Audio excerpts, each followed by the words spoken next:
Bonsoir à tous et merci de nous rejoindre dans l'info continue. Il y a le football, certes, mais on se donne quelques minutes pour parler politique ce mardi 30 décembre 2025. On parle donc politique avec la campagne électorale en cours pour les élections communales et législatives de 2026. Responsables de partis politiques, militants et sympathisants multiplient en ce moment les opérations de charme pour appâter les électeurs. Chacun y va avec sa méthode et tout y passe.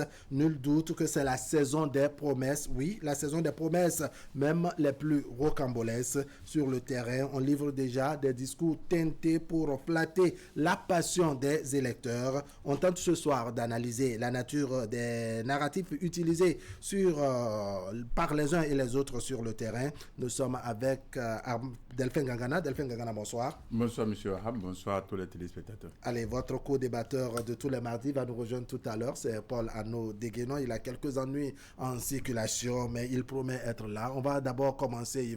Il va nous rejoindre tout à l'heure. Donc, Delphin Gangana, il y a la campagne électorale qui a démarré. Ces campagnes qui nous conduisent aux élections de 2026, les législatives et les communales. Comment vous voyez les choses? Merci, M. Wahab.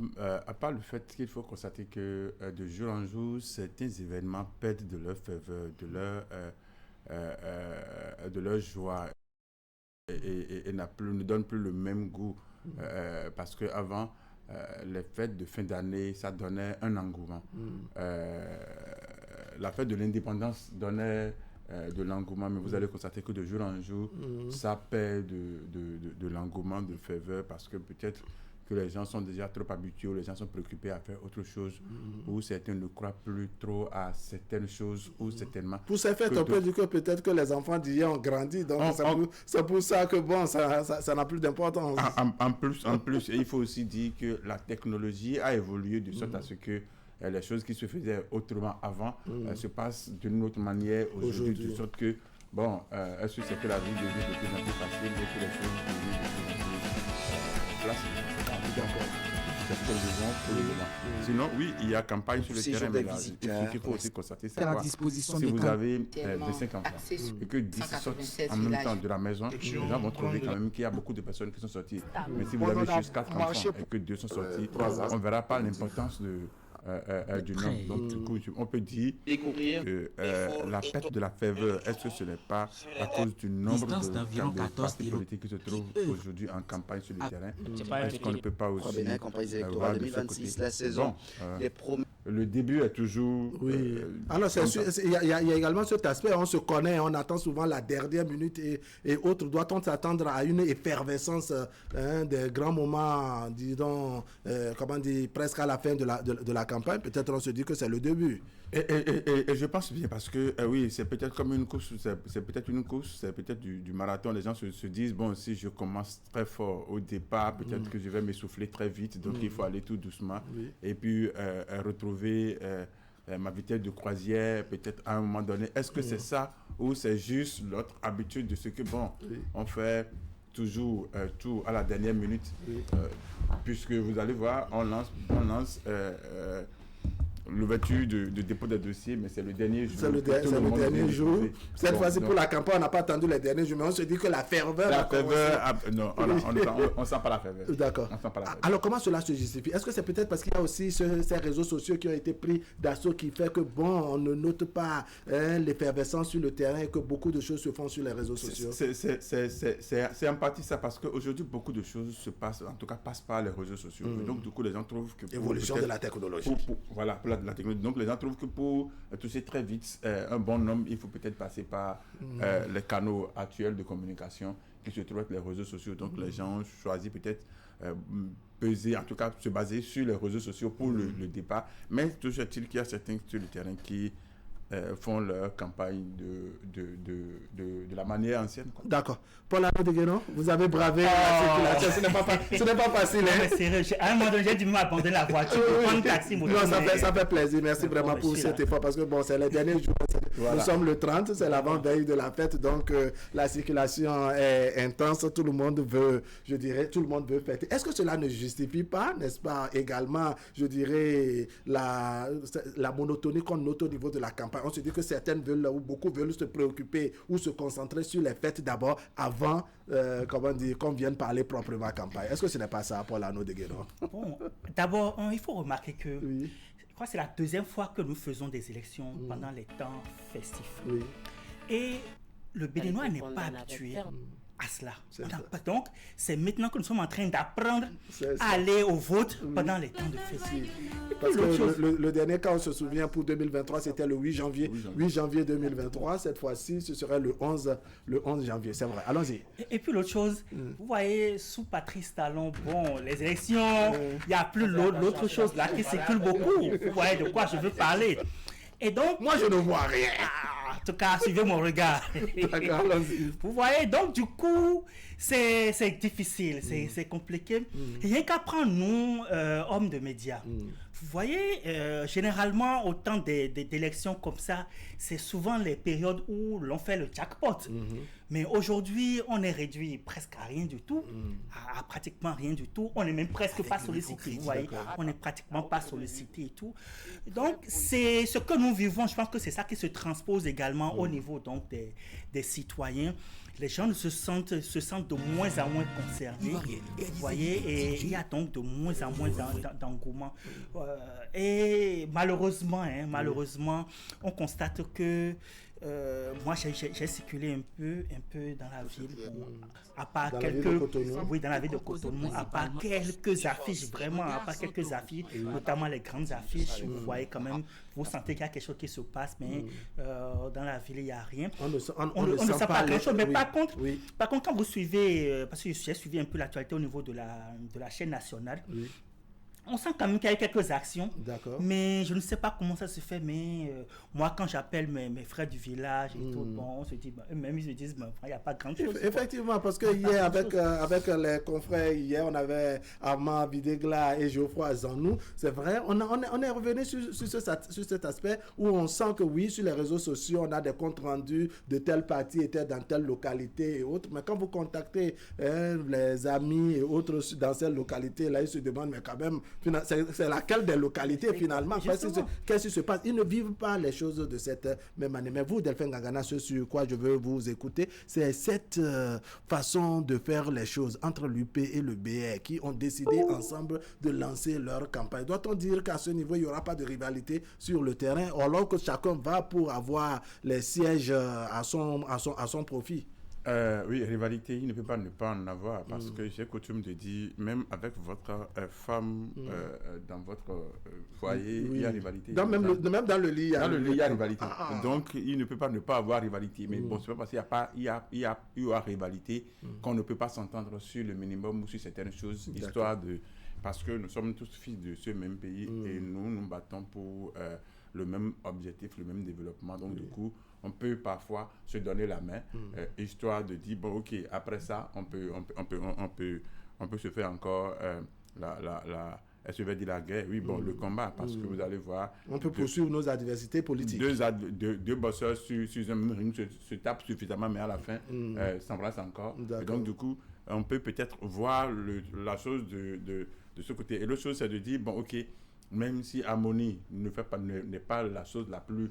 en tout cas, on n'est pas sûr de pouvoir l'avoir totalement, mais il faut quand même donner l'impression de ce que nous sommes ensemble avec quelqu'un, nous nous battons aux côtés de quelqu'un, donc n'étalons pas nos divergences au grand jour et en public. Alors, Paul-Arnaud Degueno, c'est vrai, UP, le Renouveau, le Bloc républicain sont deux grandes formations politiques qui soutiennent le régime et qui promettent soutenir le régime qui va venir en 2026. Mais comment vous comprenez qu'on va aux élections communales et législatives dont les campagnes sont en cours et qu'on se décide de lancer la campagne ensemble, un peu comme s'il n'y aura pas rivalité, alors qu'on note que chacun de ces partis politiques, n'est-ce pas, a positionné des candidats aussi bien sur l'ensemble du territoire national pour les communales que pour la députation, surtout dans toutes les circonscriptions électorales. Ça s'explique comment? Je constate que même en me posant la question, vous sentez ne pas comprendre même la chose, parce que moi-même... Non, c'est justement parce que je ne comprends pas que je n'arrive pas à comprendre. Non, mais sérieusement, comme vous, je n'arrive pas à comprendre, parce que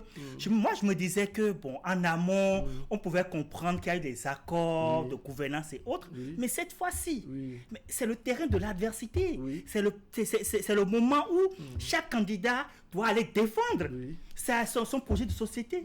Et qu'au finish, on nous dit, bon, ok, nous lançons nos campagnes ensemble. Bon, finalement, je me demande, bon, autant, ça dit quoi? Que si je vote pour le BS, c'est que je suis en train de voter pour l'UP, le renouveau, ou si je vote pour l'UP, c'est que je suis en train de voter pour... En tout cas, bref, il y a une vraie confusion. Même à notre propre niveau, je pense qu'il y a une confusion. On reviendra sur ce Maintenant, on attendra encore. Moi, je les ai écoutés un peu, mais malheureusement, malgré que je les ai écoutés, vous n'êtes pas totalement satisfait. D'accord, on va revenir sur ces aspects, mais on en vient maintenant, on doit dire, à ces promesses, parce que c'est la saison des grandes promesses, même les promesses les plus douteuses, les plus rocambolesques. Les discours ont même commencé dans tous les sens, à part les médias où il y a des thématiques bien ordonnées et retenues par la haute autorité de l'audiovisuel et de la communication. Comment vous expliquez, je dirais... Je ne vous coupe pas, parce que vous savez que même pour le débat communal organisé donc par l'institution, vous savez qu'il y a 2 partis qui ne sont même pas venus. Il y a 2 partis que je ne veux pas citer, mais 2 partis ne sont pas venus pour le débat communal. Ils estiment que bon, c'est comme si... C'est comme si le seul parti qui est venu pourra parler en leur nom, parce que là... Il y a un vrai problème. D'accord. Alors oui, comment on explique ça, puisque nous sommes dans la saison des promesses? Il y a un acteur politique, un homme politique du Bénin qui avait dit les promesses politiques n'engagent que sur... Oui, c'est Bruno Amousso pour le citer, parce que il est bien connu, les images et tout sont là pour prouver que c'est vraiment... D'accord. Donc oui, c'est l'heure des promesses où les gens, en tout cas, diront tout et tout. Donc c'est à nous de savoir tirer le bon grain, parce que si celui qui n'est pas capable de se payer un pantalon vient vous dire je vais changer votre vie, c'est à vous de croire s'il est intéressé à la capacité de changer vraiment votre vie. Donc, peut-être parce que lui se plaît dans son sale pantalon, n'est-ce pas, mais il a la capacité de changer votre vie. Donc c'est à vous de voir, est-ce que dans son sale pantalon il peut vraiment changer votre vie. Non, les gens ils font même des promesses et puis moi je me dis, est-ce que c'est parce qu'ils n'ont pas déjà l'habitude de tellement trop mentir qu'ils se mélangent, parce que des gens qui n'ont pas la possibilité de faire certaines choses viendront vous dire nous allons faire, mais à la fin on va constater que bon, ils sont vraiment capables de rien, mais peut-être qu'ils vont trouver des arguments, je ne vais pas dire fallacieux, histoire de se dédouaner, de justifier. Parce que quand quelqu'un vient et dit je vais vous construire une route, je vais libérer les gens de la prison, je vais faire telle et telle chose, mais votre rôle n'est pas d'aller libérer quelqu'un de la prison, mais vous voulez libérer l'intéressé comment? Ils vont vous dire peut-être que oui, si nous prenons le cas des députés, ils vont dire bon ok, ce sont les députés qui votent les lois et qui peuvent étudier le budget, donc ils peuvent agir sur ça, mais vous voulez agir sur un budget, est-ce que vous avez la capacité de l'exécution de ce budget, un peu comme on dit quelque chose en offre. Les maires sont limités aujourd'hui par les réformes, parce que eux, ils ont juste le côté politique, mais ce sont les SE qui gèrent à l'opérationnel. Mais voilà que ce sont ceux qui ne sont pas à l'opérationnel qui viennent faire ces promesses-là. Oui. Alors, effectivement, il y a de quoi se poser la question. Oui, Paul Arnaud de Guénon. On se pose autre question. Là, en 2026, pour la députation, ce serait la 10e législature. Dedans, il y en a qui sont peut-être à leur 5e passage, 4e, 3e pour d'autres. C'était encore un peu plus. Mais dans les mêmes circonscriptions électorales, il y a de ces promesses qu'on faisait depuis le tout premier passage jusqu'à aujourd'hui. Comment on se regarde sur le terrain, surtout quand on en arrive à faire des promesses qui, depuis le début jusqu'à l'heure où nous parlons, ne sont pas encore tenues? Non, bon, vous savez, il y a quelqu'un qui disait que l'opposition ne connaît pas la honte. Non, mais il peut vous raconter des sottises. Il sait très bien qu'il a toujours raconté des sottises, mais il s'en fout de vous, en fait. Ah bon? Non, il s'en fout complètement de vous. Sinon les gens n'allaient pas raconter. Non, mais il y a des circonscriptions, les communes dans lesquelles, pour ne pas dire des localités dans lesquelles les gens vous flanquent au visage comme ça, ce que vous leur avez promis il y a plusieurs années, et pourtant, ce fut, je dirais, le contrat ou l'accord pour lequel on vous a élu. Non, mais c'est pour ça que je regrette un peu que vous ne fassiez plus le zapping. Ah bon? Ouais, le zapping de Canal 3. Oui. Et faites ce zapping-là.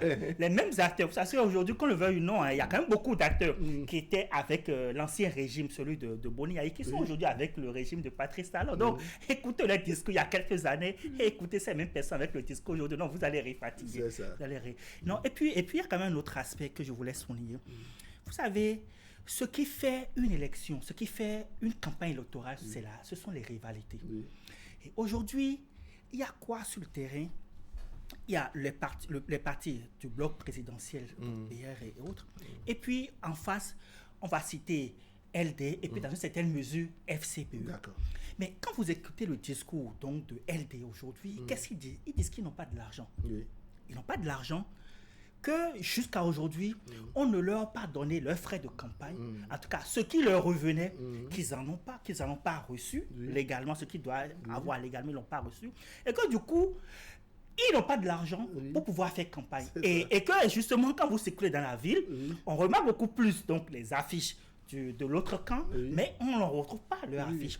Et donc, du coup, il n'y a pas cette rivalité, parce que c'est dans cette rivalité qu'on sent, le citoyen sent vraiment qu'il y a quelque chose qui se passe. Mais donc, quand vous ne sentez plus ça, ou qu'en face, ou bien de l'autre côté, vous sentez que, bon, l'autre côté, ils n'ont pas beaucoup de poids, beaucoup de force que vous, bon, vous-même, vous êtes là, parce que c'est la concurrence vraiment qui crée le challenge. Et malheureusement, on sent de plus en plus qu'il y a cette concurrence-là, a été beaucoup plus, très tôt tuée un peu dans le... Et donc, du coup, ça rejaillit un peu sur la concurrence. D'accord, je reviens. Oui, je sais qu'il va Et c'est ça qui fait que nous constatons ce qu'on appelle manque de sincérité dans le discours politique ou dans le comportement politique, dans les actes politiques. Voilà un parti politique qui avait décrié la charte des partis politiques, la loi sur l'opposition, la loi sur le financement des partis politiques, et qui rejette systématiquement tous les budgets de l'État. Or, vous avez besoin de vos émoluments, vous avez besoin de financement pour exister, pour animer la vie politique. Vous avez besoin du budget pour qu'on finance même les élections pour renouveler ce que vous voulez remplacer. D'accord. Mais voilà un parti politique qui rejette systématiquement tous les budgets. Vous ne votez pas le budget, vous n'autorisez pas l'exécution de l'argent et vous demandez qu'on vous donne l'argent. Qu'on vous donne quel argent? Vous voyez? Non, mais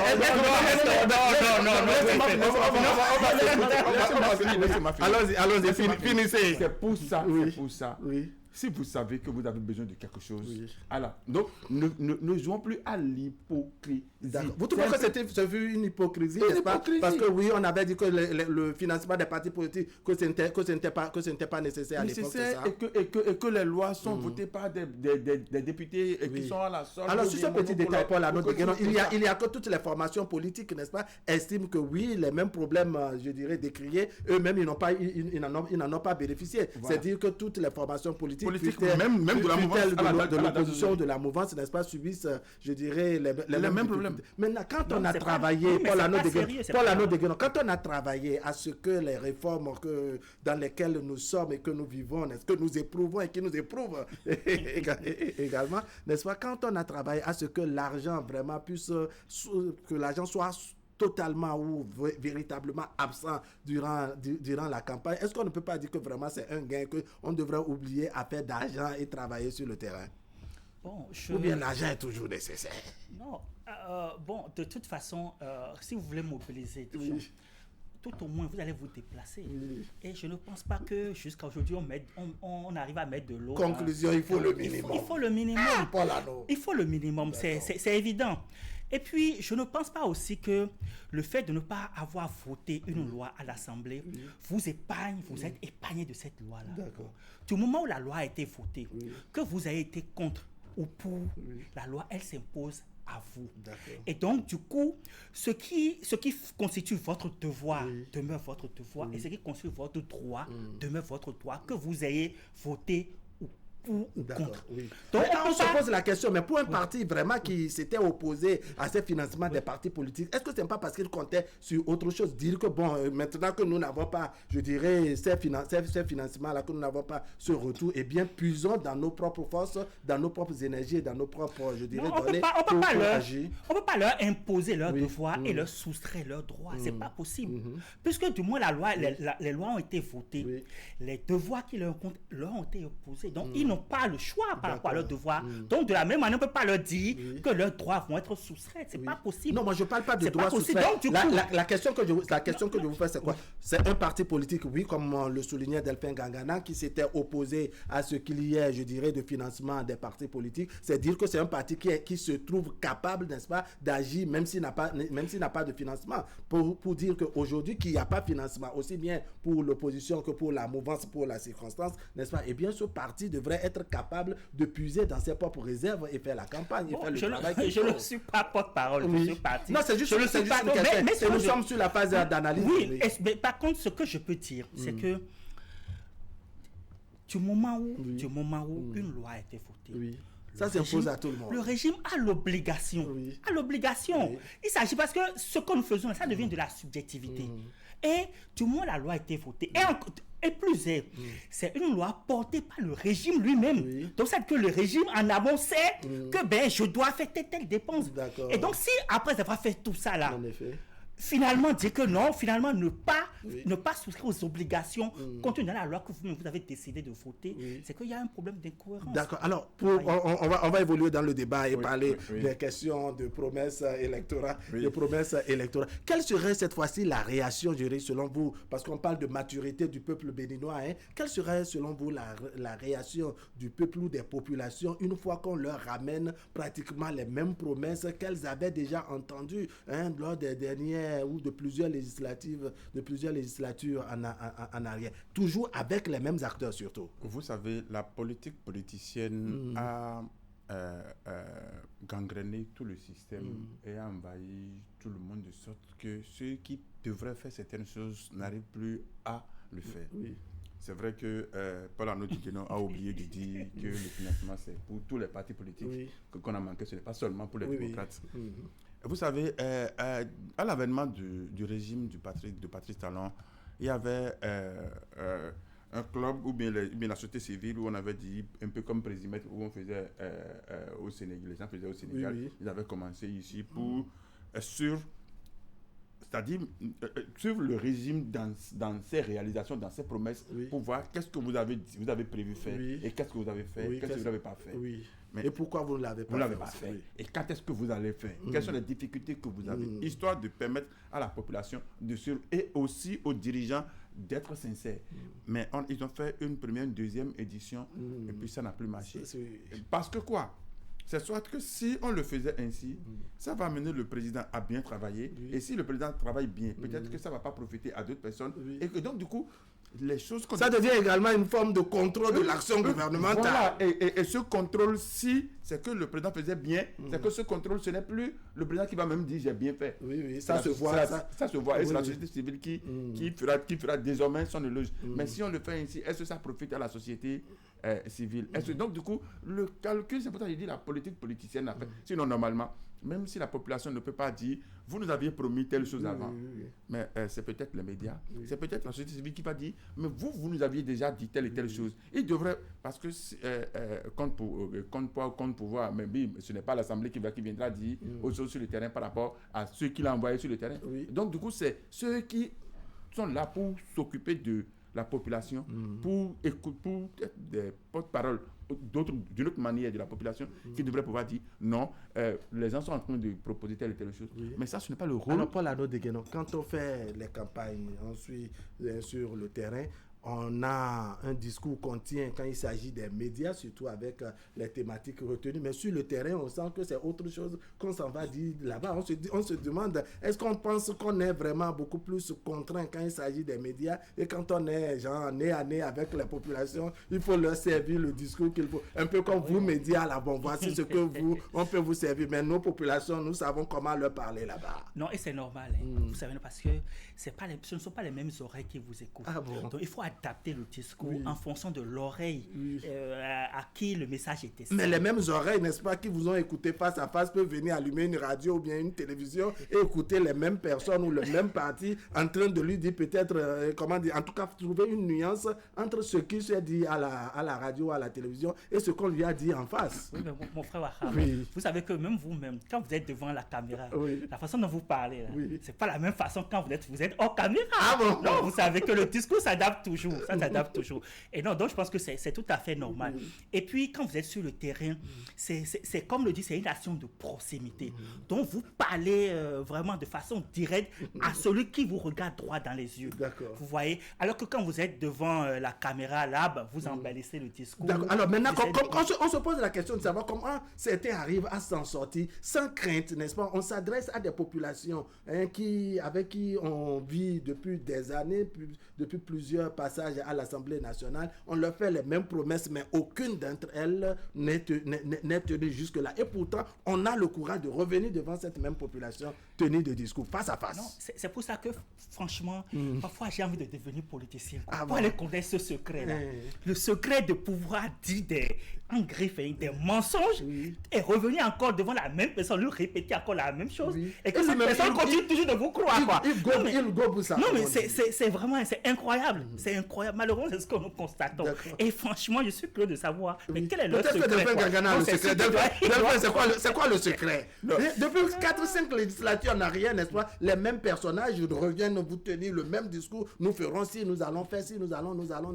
Et puis jusque-là, rien ne change. Mais ils ont toujours le courage de vous revenir en face et vous parler. Oui, et puis ça peut s'expliquer de plusieurs manières. Ah bon? C'est vrai, c'est Il vrai. a visiblement le secret. On vous écoute. Étalez-nous les manières, les différentes manières. Écoutez, nous sommes en train de parler de quelque chose tout à l'heure. Et on est en train de sortir ça des campagnes. Parce que s'il y avait l'argent, même s'il y avait l'argent, ceux qui viennent écouter, ils ne sont pas véritablement venus pour écouter votre discours. Ils sont juste venus et à pour la fin, encaisser. Oh, d'accord. Donc, du coup, il y a même des gens qui viennent. Donc, ça veut dire qu'il faut parler aux populations et aussi parler. Donc, il faut savoir parler. La parole. Les gens, il y a certains même qui n'écoutent même pas la parole. Il y a certains qui ne cherchent même pas à savoir ce que vous allez dire. À la fin, est-ce qu'il va prendre quelque chose? Ça, c'est d'abord. Il y a des gens qui n'écoutent pas, mais qui sont juste venus applaudir. Ils sont juste là. C'est seulement, on ne veut même pas savoir ce que l'intéressé dit. Et l'autre chose, c'est que vous savez, les gens disent, les paroles s'envolent, les écrits restent. Donc, les paroles, les gens savent que s'ils le disent, vous allez entendre et oublier. C'est maintenant que quand vous allez parler, on viendra vous ressortir ce que vous aviez dit. Mais avant... c'est vrai, parce que ce temps-là est révolu. Où les paroles s'envolaient aujourd'hui. On a de quoi vous rappeler ça. Vous rafraîchir la mémoire. Ça a commencé par changer. Et vous allez voir, ça ne peut pas changer tout de go les habitudes. Mais certains ont commencé quand même par comprendre que si je le dis demain les gens vont me sortir mes anciens messages. Donc du coup, moi je dis, c'est pour ça que les gens sont en train de sortir... regardez, quand Paul Arnaud dénonce le fait que les deux grands partis de la mouvance ont décidé de lancer leur campagne ensemble, on peut bien comprendre parce que les deux partis vont faire la campagne sur la base de quoi? Sur la base des réalisations de qui? De celui. Mais on se demande pourquoi ces deux partis ne font pas une fusion et là on sait qu'on a fait à un seul parti et la vie continue. Écoutez, si nous sommes des enfants du même père, si nous restons tous ensemble, peut-être qu'on va pas faire grandir la maison telle que donc il faut que l'autre aille à gauche et l'autre reste à droite, histoire d'aller chercher un peu là-bas et l'autre aussi. Et puis si on dit c'est un peu que donc du coup Delphin Gangana, merci beaucoup.